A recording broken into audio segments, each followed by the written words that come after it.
Hi, I just want to talk about my cultural plunge to be something not much different, but through a personal experience. I work at a early learning center in my area. There's several different early learning centers in the area, but I'm happy to be working at one of the larger ones that is most affordable compared to the other early learning centers that is provided in this area. With being at this early learning center, I've only been here for almost a year. It would be a year in March. Different students with different cultural background.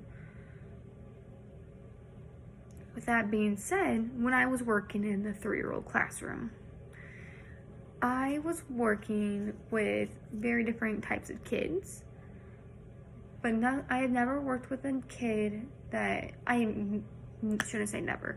I have worked with kids with different backgrounds, but I have never worked with kids with different backgrounds at a very young age. This little girl started, I want to say, a month before I ended up leaving that classroom to become a lead teacher in the preschool classroom.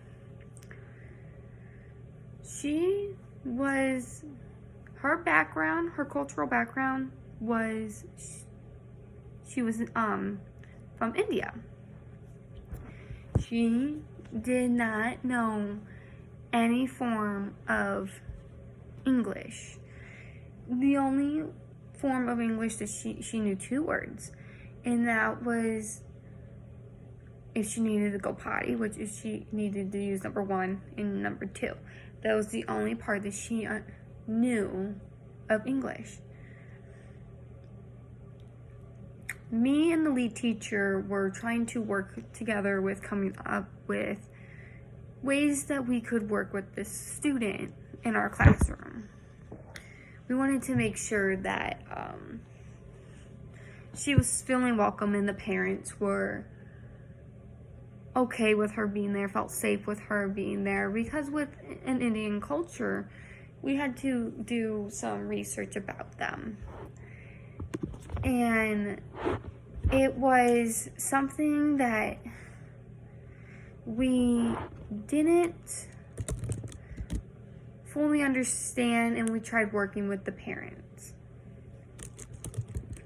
This poor little girl, since she didn't understand English,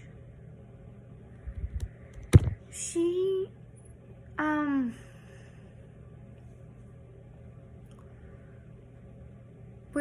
we would have to help her with going potty and everything.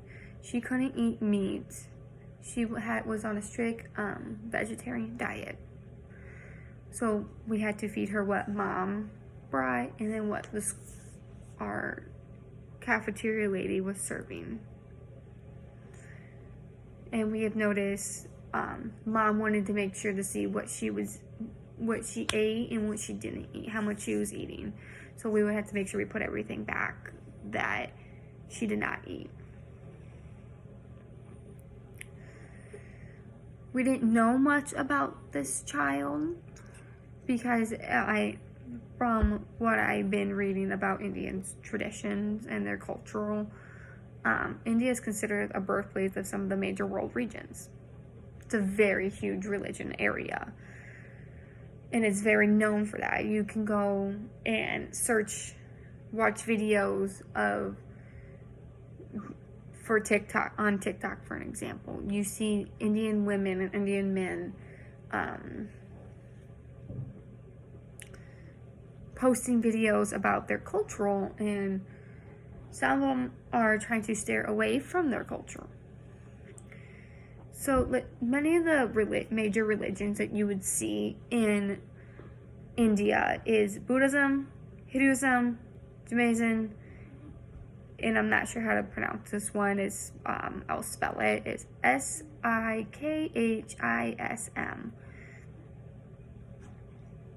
and with today's religion, such as Muslim and Christianity, have worked their way into India as well.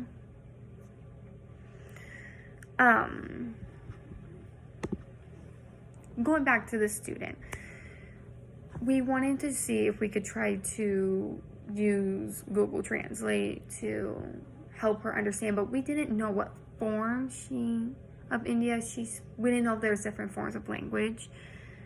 So what's really important as educators, we need to do research about our students. When we get a new student, which at the time our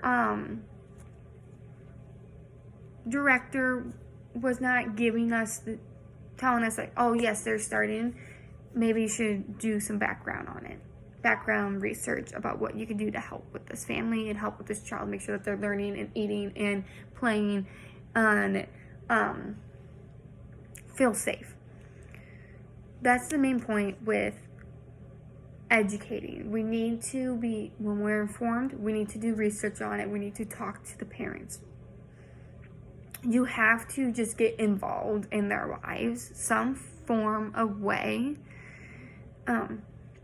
You want to make sure that you're making your students aware of what's going on and prepare them as well. Not just prepare yourself, but you need to prepare for them.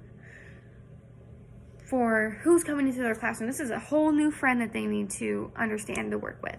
So when we are educators, we have to go the extra 5 miles to make sure that our student feels safe and that we understand them and we can do anything to help them learn and make sure that they don't feel left out or hurt or go against their traditions and religion. So we have to be communicating not with just the parents, but with the school board and everything, plus with doing our own research and asking questions. You have to ask questions to the family to understand what you need to know and what boundaries you need to know. So, with that being said,